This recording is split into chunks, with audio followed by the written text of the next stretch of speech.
नमस्कार, स्वागत है आप सभी का अपने YouTube चैनल आदित्य मैथ में। आज का जो हमारा सेशन है वो डाउट क्वेश्चन का। कुछ दिन पहले एक वीडियो के द्वारा एक प्लान लेकर हम आपके सामने आए थे। उसमें ये प्लान ये था कि अगर घर पर आप कुछ क्वेश्चन को सॉल्व करते हैं, किसी बुक को सॉल्व करते हैं, किसी प्रीवियस क्वेश्चन को सॉल्व करते हैं, चाहे वो SSC हो, बैंक हो, रेलवे हो, CDS हो, कोई भी, और उसमें जो आपको डाउट्स होता है तो उस डाउट्स को आप मेरे तक भेज सकते हैं। तो बहुत सारे बच्चे ने मेरे टेलीग्राम पे उन्होंने क्वेश्चन को सेंड किया है, तो उसमें से कुछ क्वेश्चन लेकर के आज हम डिस्कशन करने वाले हैं। इसके बाद भी कुछ क्वेश्चन रह जाएगा, तो बहुत ही जल्द एक दिन बाद हम फिर से लेकर आएंगे उस क्वेश्चन को। एक बात और, क्वेश्चन जो आप सेंड करते हैं ना, किसी बुक का वो प्रिंट होना चाहिए, हाथ से लिखा हुआ नहीं। किसी बुक का वो क्वेश्चन प्रिंट होना चाहिए, क्योंकि जब बच्चे हाथ से क्वेश्चन लिखकर भेजते हैं ना, तो उसमें बहुत सारे डाटा क्या होता है कि मिस हो जाता है, जिसकी वजह से यहाँ पे प्रॉब्लम होती है। तो आप प्रिंट लीजिए, बुक प्रिंट होना चाहिए क्वेश्चन का। उसके बाद आप कोशिश ये भी कीजिएगा कि वो किसी YouTube के किसी टीचर का क्वेश्चन नहीं हो। मतलब ये कि आप जैसे कि कोई ऑनलाइन टेस्ट देते हैं किसी साइट से, तो चूंकि ये भी मेरा एक ऑनलाइन प्लेटफॉर्म है, तो किसी और का क्वेश्चन ऑनलाइन का, यूट्यूब का, वो हम यहाँ पर डिस्प्ले करें वो सही नहीं है, क्योंकि सबका अपना अपना क्वेश्चन होता है। तो आप जो मुझे क्वेश्चन भेजेंगे, बहुत सारी बुक अवेलेबल है, आप बुक सॉल्व करते होंगे, चाहे कोई भी बुक हो, लेकिन वो हमें मिलना चाहिए बुक प्रिंट, और उसी क्वेश्चन को यहाँ हम डिस्प्ले करेंगे। तो ठीक है, तो देखते हैं आज का जो क्वेश्चन है, बहुत ही शानदार क्वेश्चन है। ये क्वेश्चन भेजी है अनीसा आनंद खगड़िया से। रोहित एक चलती सीढ़ी पर, और चलती सीढ़ी एस्केलेटर होता है, जो कि आप शॉपिंग मॉल ये सब में आप देखते होंगे, कभी चढ़े भी होंगे आप। चलती सीढ़ी पर 10 स्टेप पर सेकंड की गति से चलता है। मतलब रोहित जो है, चलती सीढ़ी एक है, उस चलती सीढ़ी पर, पहले क्वेश्चन को समझ लीजिए फिर हम यहाँ पर आएंगे। तो चलती सीढ़ी पर 10 स्टेप प्रति सेकंड की गति से चलता है, ठीक है, तथा विपरीत छोर पर 28 सेकंड में पहुंच जाता है, जबकि वापस आते समय वह उसी गति से वापस आता है तथा शुरुआती बिंदु पर 52 सेकंड में पहुंच जाता है। चलती सीढ़ी में स्टेप की संख्या ज्ञात करें। बहुत ही अच्छा क्वेश्चन है, समझिए। इस क्वेश्चन का में जो कंसेप्ट का यूज किया गया है, बोट एंड स्टीम का। बोट एंड स्टीम आप चैप्टर पढ़े होंगे, उसी का यूज यहाँ पर है। तो देखिए ये सीढ़ी है, सीढ़ी में स्टेप है, कितना स्टेप है नहीं पता, ठीक है। ऐसा नहीं कि इसको आप गिनती कर लीजिए, कितना स्टेप है नहीं पता, वही स्टेप निकालना है। तो यहां पर है रोहित की चाल है 10 स्टेप प्रति सेकंड, मतलब 1 सेकंड में रोहित 10 स्टेप चल रहा है, ठीक है। और सीढ़ी की चाल हमें नहीं पता, मान लेते हैं S, ठीक है, कुछ भी, सीढ़ी की चाल S मान लिया। तो ये जो एस्केलेटर है ना, नीचे से ऊपर की ओर जा रही है। जनरली एस्केलेटर का यूज कैसे होता है, ये नीचे से सीढ़ी ऊपर की ओर जा रही है, रोहित इस पर चढ़ के रुक जाएगा और सीढ़ी अपने आप उसको इस छोर से यहाँ पहुँचा देगा। लेकिन रोहित ऐसा करता नहीं है, उसको जल्दी पहुँचना है। रोहित क्या किया, इस पर दौड़ा, मतलब सीढ़ी की अपनी एक स्पीड है जो नीचे से ऊपर की ओर जा रही है, और उस स्पीड से बढ़ करके रोहित अपना 10 स्टेप पर सेकंड के स्पीड से ऊपर जा रहा है, क्योंकि उसको पहले जाना है, जल्दी जाना है, तो सीढ़ी की स्पीड से ज़्यादा जाएगा। तो होगा क्या कि सीढ़ी की भी अपनी कुछ स्पीड है, अगर सीढ़ी में कुछ स्पीड नहीं है तो रोहित तो इस 10 की स्पीड से ऊपर पहुंचेगा। लेकिन सीढ़ी की भी अपनी कुछ स्पीड है, जो मान लिया S, तो इस बार होगा क्या कि ऐड हो जाएगा 10 प्लस S। अब रोहित 10 प्लस S की स्पीड से पहुंचेगा, ठीक है। रोहित का स्पीड अगर 10 है, सीढ़ी का स्पीड अगर 2 है, तो जाने में उसका स्पीड हो जाएगा 12। तो यहाँ से यहाँ तक आने में उसको समय कितना लगा है, 28 सेकेंड, टाइम लगा 28 सेकेंड, ठीक है। फिर वापस भी आया है रोहित जब वापस आया है तो स्पीड वही रखा, वो क्या रखा, 10 का 10 ही स्पीड रखा रोहित, ठीक है। लेकिन हुआ क्या कि जब अपोजिट डायरेक्शन में रोहित चलेगा तो यहाँ पर तो सीढ़ी का स्पीड प्लस रोहित का स्पीड दोनों ऐड हो गया था, लेकिन यहाँ सीढ़ी का स्पीड इस बार माइनस हो जाएगा। इसलिए कि रोहित का स्पीड अगर मान लीजिए 10 है तो 10 की रफ्तार से आ रहा है, लेकिन सीढ़ी तो 2 मीटर पर सेकंड अगर मानते हैं सीढ़ी की स्पीड, तो उसको बैक कर रहा है ना, वो 10 से आ रहा है तो उसको 2 बैक कर रहा है, तो फाइनली तो 8 हो जाएगा ना। तो 10 - 2 अर्थात 10 - s, या सीढ़ी की स्पीड s माने। और टाइम कितना लग रहा है आने में? 52 सेकंड। लगना भी चाहिए ज़्यादा समय, क्योंकि स्पीड इधर से जाने में ज़्यादा है, दोनों का ऐड हुआ, लेकिन रिटर्न आने में स्पीड कम हो जाएगा। क्लियर है? ये बोट एंड स्टीम का कंसेप्ट का यूज यहाँ पे हो रहा है। अब क्या होगा, यहाँ से लेकर यहाँ तक जो सीढ़ी की लेंथ है वो तो सेम है, तो यहाँ से भी लेंथ निकालेंगे और यहाँ से भी निकालेंगे, दोनों हो जाएगा इक्वल। d बराबर होता है s × t। ठीक है, तो करिए ना, 10 + s × 28, जाने में 28 सेकंड लगा, वापस आने में क्या होगा, 10 - s × 52, 4 से 7 बार में 13 बार, 70s + 7s 130 - 13s, ये ऐड हो जाएगा, था 20s, ये डिडक्ट हो जाएगा 60, s बराबर 3। मतलब सीढ़ी की स्पीड क्या है? 3 है। तो यहाँ से यहाँ तक स्टेप निकालना है, तो टोटल स्टेप्स हो जाएगा 10 + s × 28 या 10 - s × 52, एक ही बात, 22, क्योंकि डिस्टेंस यहाँ स्टेप हो गया। डिस्टेंस बराबर क्या होता है? Speed × time. तो ये हो जा रहा है 10 और ये 3 13, ये 3 s 3 है, × 28, ये हो जा रहा है, मल्टीप्लाई कर लीजिए 364। ठीक है, तो हमारा ऑप्शन है ए। समझ पा रहे हैं? वैसे इस क्वेश्चन को हमें थोड़ा फास्ट बताना चाहिए था, क्योंकि जिनका डाउट्स है उस चैप्टर का कंसेप्ट उन्हें पता होगा या आपको पता रहेगा, क्योंकि डाउट्स आप क्लियर करवा रहे हैं तो हम फास्ट करेंगे। ठीक है, लेकिन इसको हमें लगा कि कुछ फ्रेशर भी बच्चे होंगे, वो भी सीख जाएं, इसलिए थोड़ा सा स्लो किया गया। क्लियर है? आते हैं नेक्स्ट क्वेश्चन पे। देखिएगा, ये नेक्स्ट क्वेश्चन जो है राजकुमार का है। 2 स्टेशनों के बीच की दूरी 720 किलोमीटर है। इन स्टेशनों से 2 रेलगाड़ियाँ एक ही साथ समानांतर पटरियों पर एक दूसरे को पार करने के लिए प्रस्थान करती है।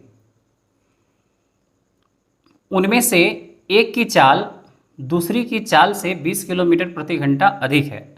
यदि उनके प्रस्थान के समय के 3 घंटे बाद उनके बीच की दूरी 300 किलोमीटर रह जाती है, तो प्रत्येक रेलगाड़ी की चाल क्या है? समझिए, बहुत अच्छा क्वेश्चन है ये। देखिए, क्वेश्चन है क्या, 2 स्टेशन है, ठीक है, मान लिया ए और बी। एक रेलगाड़ी यहाँ से चलती है x किलोमीटर प्रति घंटा, रेलगाड़ी की स्पीड है, और एक रेलगाड़ी यहाँ से चलती है, तो उसका कह रहे हैं ना, एक रेलगाड़ी की स्पीड दूसरे से क्या है, 20 किलोमीटर प्रति घंटा अधिक है। तो इसका हो जाएगा x + 20। इसमें लिखा है दोनों एक दूसरे की ओर समानांतर पटरी पर चलती है। 2 पटरी है, ठीक है, एक इस तरफ जा रही है और एक इधर से इस तरफ आ रही है क्रॉस करने के लिए। तो एक का अगर x मानेंगे, दूसरे का x + 20 हो जाएगा, क्योंकि एक से एक की स्पीड है 20 किलोमीटर प्रति घंटा अधिक। उसके बाद कह रहा है कि दोनों के बीच की दूरी है वो 720 किलोमीटर। तो ये रेलगाड़ी भी इस तरफ चलती है, ये भी इस तरफ चलती है। तो होगा क्या कि जब 2 रेलगाड़ी एक दूसरे के अपोजिट डायरेक्शन में चलती है ना, तो दोनों के स्पीड का सम हो जाता है, दोनों की चाल का योग हो जाता है। ठीक है, एक ही डिस्टेंस 720 किलोमीटर है, इसको ट्रैवल करने के लिए दोनों एक दूसरे की तरफ चलती है। ठीक है, तो 720 को दोनों मिलकर तय करती है, तो योग हो जाएगा, दोनों के स्पीड का सम होता है। और अगर एक ही दिशा में है तो दोनों के स्पीड का डिफरेंस लेते हैं, ये आपको पता है, रिलेटिव स्पीड होता है। एक ही ओर है तो प्लस करेंगे। हुआ है क्या, इस बात को आप समझिए। कहा दोनों रेलगाड़ी चलती है और चलने के 3 घंटे के बाद दूरी कितना बच गया है? टोटल तो 720 है। 3 घंटे के बाद डिस्टेंस शेष रह जाती है 300 किलोमीटर, तो 300 घटा दीजिए तो 420 किलोमीटर शेष रह गया। मतलब समझते हैं दोनों एक दूसरे की ओर चलती है। मान लेते हैं कि एक रेलगाड़ी यहाँ, एक रेलगाड़ी यहाँ है। चलने के बाद बीच का जो डिस्टेंस है वो 300 किलोमीटर शेष रह गया 3 घंटे के बाद। तो उसने ट्रेवल कितना किया दोनों मिलकर? तो दोनों मिलकर ट्रेवल किया है 720 तो टोटल है। अब बच गया है कितना? ये रेलगाड़ी यहाँ पर है, ये यहाँ पर। अब बीच की दूरी कितनी है? 300। तो 720 में से 300 माइनस करेंगे तो 420 किलोमीटर होगा। मतलब 3 घंटे में दोनों मिलकर जो डिस्टेंस ट्रेवल किया होगा कितना? 420। क्योंकि 3 घंटे, ये भी 3 घंटे चलती है, ये भी 3 घंटे चलती है। 3 घंटे चलने के बाद है बीच की दूरी 300। 720 में 300 अभी भी बची हुई है, तो माइनस कर दिया 420। तो इस 420 दूरी को दोनों मिलकर तय किया है। किस रफ्तार से? एक का है x और एक का है x प्लस 20। मतलब होता क्या है? स्पीड बराबर डिस्टेंस बाई टाइम होता है, और टाइम बराबर क्या होता है? Distance by speed. यही पर है। तो डिस्टेंस कितना ट्रेवल किया है? 420। किस स्पीड से? रिलेटिव स्पीड से। x और x प्लस 20 दोनों को ऐड कर देंगे, और टाइम कितना लगाया है? 3 घंटा। समझ रहे हैं? तो अब क्या करना है ना, ऐड कर दीजिए 420 या 3 से इसको काटिए 14 मतलब 140, और ये हो जा रहा है 140 बाई 2x प्लस 20, और इधर हो जा रहा है 1, मतलब 140 बराबर हो जाएगा इस तरफ 2x प्लस 20। 2x बराबर 120, इसलिए x बराबर 60। तो एक रेलगाड़ी की स्पीड है 60 किलोमीटर पर आवर, और दूसरी रेलगाड़ी जो है 20 किलोमीटर प्रति घंटा अधिक है, तो दूसरी रेलगाड़ी की चाल 60 प्लस 20 80 किलोमीटर पर आवर। तो यही दोनों आंसर हुआ आपका। क्लियर? नेक्स्ट क्वेश्चन देखिए, ये जो क्वेश्चन है राजीव रंजन झा का, बेगूसराय से है ये भी बहुत अच्छा क्वेश्चन है। टाइम स्पीड डिस्टेंस का ही क्वेश्चन है। एक व्यक्ति 8 किलोमीटर प्रति घंटे की गति से साइकिल चलाकर पूर्वाह्न 11 PM पहुंचता है। ठीक है, 8 की स्पीड से जाता है तो 11 बजे पहुंचा है। जब वो साइकिल 12 किलोमीटर प्रति घंटे से जाता है तो 9 बजे पहुंच जाता है ऑफिस। तो बताइए वह साइकिल को किस गति से चलाए कि वह 10 बजे पहुंच जाए। ठीक है, अच्छा क्वेश्चन है। जनरली बच्चे कोशिश रख रहे होंगे ये कि सर के पास अच्छा अच्छा लेवल का ही क्वेश्चन भेजे। कोई बात नहीं, देखिएगा। देखिए है क्या ना, इस पॉइंट से इस पॉइंट पर उसे जाना है। अगर ये 8 किलोमीटर प्रति घंटे की रफ्तार से जाता है ना तो पहुंचता है यहाँ पर 11 बजे। ठीक है, लेकिन 12 किलोमीटर प्रति घंटे की रफ्तार से जाता है ना तो यहाँ पहुंचता है वो 9 बजे। मतलब ये हुआ कि यहाँ से यहाँ जाने में अगर उसको t समय लगता है, 8 की स्पीड से अगर t समय लगता है जाने में, तो 12 की स्पीड से जाने में उसे कितना समय लगेगा? अगर 8 किलोमीटर प्रति घंटे की रफ्तार से जाता है वो तो 11 बजे पहुँचता है। मान लिया कि t घंटा, अब कितने बजे चला ये तो नहीं पता ना, तो मान लिया t घंटा लगा और 11 बजे पहुँच गया। लेकिन 12 से जाता है तो वो पहुँचता है सिर्फ 9 बजे में ही, मतलब 2 घंटा पहले पहुँच गया। t-2, अगर 8 से गया तो t घंटा लगा, तो 12 से जाएगा तो t-2 समय लगेगा पहुँचने में इसको। देखिए यहाँ पर जो कंसेप्ट दे रहे हैं ना, एक जनरल कंसेप्ट दे रहे हैं कि कोई भी बच्चे समझ जाए। जब हम टाइम स्पीड डिस्टेंस बताएंगे ना तो वहाँ हमारा अपना एक कंसेप्ट होगा, और उसके बाद इसे हम रेशियो से भी बनाएंगे। लेकिन यहाँ पर एक ऐसा कंसेप्ट दे रहे हैं कि आप इसको समझ जाए, मतलब एक जनरलाइज जो कंसेप्ट होता है वो दे रहे हैं। तो फिर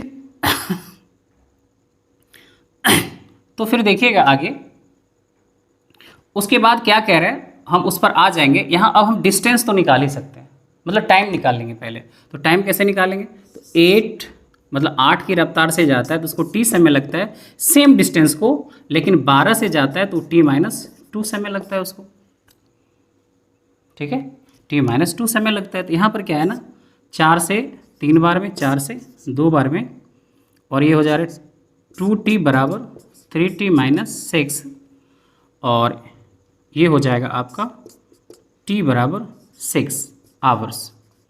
समय हमारा निकल गया 6 घंटा। तो हम डिस्टेंस निकाल लेंगे। तो डिस्टेंस हो जाएगा, आपको पता है स्पीड मल्टीप्लाई टाइम होता है डिस्टेंस। स्पीड कितना है 8, और डिस्टेंस कितना है, डिस्टेंस स्पीड ये है, और डिस्टेंस सॉरी टाइम आपका t कितना निकला 6, यहाँ पे 6 गुना कर देंगे, कितना 48। तो डिस्टेंस हो गया 48 किलोमीटर। तो यहाँ से यहाँ तक डिस्टेंस 48 किलोमीटर, लेकिन कह रहा है कि उसको 10 बजे अगर पहुँचना है तो स्पीड क्या होगा। तो 10 बजे पहुँचने का मतलब ये हुआ कि 11 बजे पहुँचता है तो उसको लगता है कितना घंटा, 6 घंटा।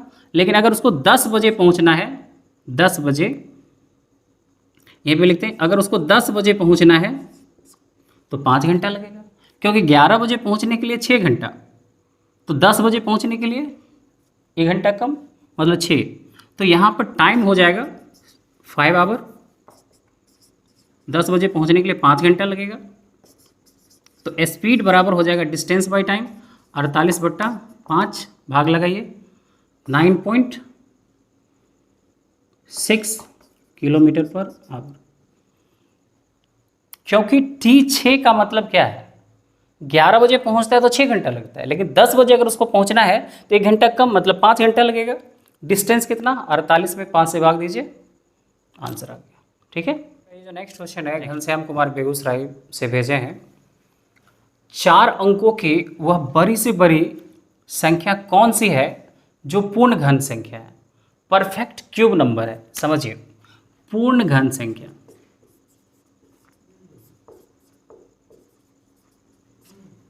हम आपको बताए हुए हैं वैदिक मैथ में, आप क्यूबिंग का कंसेप्ट, क्यूब रूट का कंसेप्ट देख लीजिएगा, ठीक है। परफेक्ट क्यूब नंबर, पूर्ण घन संख्या, जैसे 2 का क्यूब करते हैं ना तो 8, तो 8 एक परफेक्ट क्यूब नंबर है, ठीक है। जैसे कि 4 का क्यूब करते हैं 64, तो 64 एक परफेक्ट क्यूब नंबर है। समझ में आ रही है बात। 5 का क्यूब करते हैं तो 125, ये परफेक्ट क्यूब नंबर है। आप देखिए, अगर क्वेश्चन ये होता हमारा कि 2 अंकों की सबसे बड़ी पूर्ण घन संख्या क्या है, तो 64 होगा, क्योंकि इसके जस्ट बाद पूर्ण घन संख्या 125 है। 4 का क्यूब हो रहा है 64, तो 5 का क्यूब 125 हो गया, वो 3 अंक हो गया। तो 2 अंक की सबसे बड़ी पूर्ण घन संख्या क्या है, 64, क्योंकि 3 अंक अगर पूर्ण घन लेना है ना तो 64 के बाद डायरेक्ट क्या आएगा आपका 125 आ जाएगा, जिसमें 3 अंक है। क्वेश्चन है 4 अंकों की सबसे बड़ी पूर्ण घन संख्या क्या है। आप थोड़ा अनुमान से काम करिए। 20 का क्यूब कितना होगा, 8000, 2 का क्यूब 8, इधर 3 0, 8000। 21 का क्यूब 9261, क्लियर है। तो हमारा आंसर होगा 9261। यही एक परफेक्ट क्यूब नंबर है, इसमें 4 अंक है। अगर आप 22 का क्यूब करिएगा तो ये आ जाएगा कितना अंक में, 5 अंक में आ जाएगा, 4 अंक वो नहीं रहेगा। तो हमारा आंसर है 9261, और आपके ऑप्शन में भी है, ऑप्शन बी में, क्लियर है। नेक्स्ट देखिए, क्वेश्चन है नीरज बेगूसराय से भेजे हैं। यदि 2 मेज और 3 कुर्सियों की कीमत 3500 रुपया है, 2 टेबल 3 चेयर का कीमत है 3500 रुपया, और कह रहा है 3 टेबल और 2 चेयर की कीमत है 4000। तो कहा 1 टेबल की कीमत बताओ, और ऑप्शन भी आपके सामने है, ठीक है। तो इसको ऑप्शन से भी ट्राई कर सकते हैं, या लीनियर इक्वेशन है उसे भी बना सकते हैं। तो देखिए ऑप्शन से कैसे ट्राई करेंगे। अगर एक टेबल की कीमत ऑप्शन ए में 1500 दिया है, अगर 1500 पुट करेंगे तो यहाँ हो जाएगा 3000, ये 3000, तो उधर हो जाएगा एक चेयर की कीमत कितना, उधर 500 में 3 चेयर, तो हमारा इक्वेशन उतना सेटिस्फाई ठीक से नहीं कर रहा है। हम ये कह रहे हैं कि ऑप्शन मान लीजिए ए ट्राई करेंगे, इसमें 1500 दिया हुआ, मतलब एक टेबल की कीमत कितना 1500 रुपये, तो 2 टेबल की कीमत 3000 और इधर हो गया 3 चेयर, मतलब 3 चेयर की कीमत 500, फिर ये इक्वेशन सेटिस्फाई नहीं कर रहा है। तो चलो ऑप्शन बी ट्राई करते, ये नहीं हुआ 1000। अगर एक टेबल की कीमत 1000 है तो 2 टेबल की 2000, तो चलो ये 2000 हो गया। उसके बाद 3 चेयर की कीमत 2000, तो 3 चेयर की कीमत 1500 हो जाएगा, क्योंकि 2000 प्लस 1500, तो एक चेयर की कीमत 500, तभी तो 5 गुना 3 1500। तो यहाँ पर 3 टेबल है, तो 3 टेबल मतलब एक टेबल की कीमत यहाँ 1000 है, तो 2 टेबल की 2000 और 3 चेयर की 1500 है, मतलब एक चेयर की कीमत 500, तभी तो ऐड करके 3500। तो 3 टेबल है तो 3000 और 2 चेयर है, 2 गुना 500, तो 3000 और ये 1000, 4000। यहाँ भी सेटिस्फाई किया, यहाँ भी किया, मतलब हमारा जो टेबल का कीमत है एक टेबल का वो है 1000। ये तो ऑप्शन से हुआ, नहीं भी समझ में आ रही है कोई बात नहीं, इसको हम बताते हैं अब बेसिक से। तो देखिएगा, तो देख लीजिए इसको अलग मेथड से भी। तो ये दिया है 2 टेबल 3 चेयर की कीमत है 3500 और 3 टेबल 2 चेयर की कीमत है 4000। क्या करना है ना, चेयर को कैंसिल कर देंगे, लीनियर इक्वेशन है, 3 2 का एलसीएम 6 होता है, इसको 6 करने के लिए इक्वेशन फर्स्ट को गुना कर देंगे 2 से और इसमें कर देंगे 3 से और माइनस कर देंगे, ठीक है। तो फर्स्ट माइनस सेकंड हो जाएगा, ये इक्वेशन फर्स्ट और ये सेकंड। देखिए 2 से गुना करेंगे तो ये कितना होगा 480 और माइनस ये हो जाएगा 3 से गुना होगा 60 बराबर, ये तो कैंसिल ही हो जाएगा, क्योंकि इसमें 2 से करेंगे 6, इसमें 3 से करेंगे तो भी 6 और माइनस करेंगे कैंसिल। 2 से करिए 7000, 3 से करिए 12000, ठीक है। तो ये हो जा रहा है, और इसमें 3 से किए तो सॉरी ये 90 हो गया, तो ये हो जा रहा है आपका 5T और इधर हो जा रहा है 5000, माइनस आएगा, माइनस माइनस कैंसिल हो गया, तो टेबल की कीमत 1000।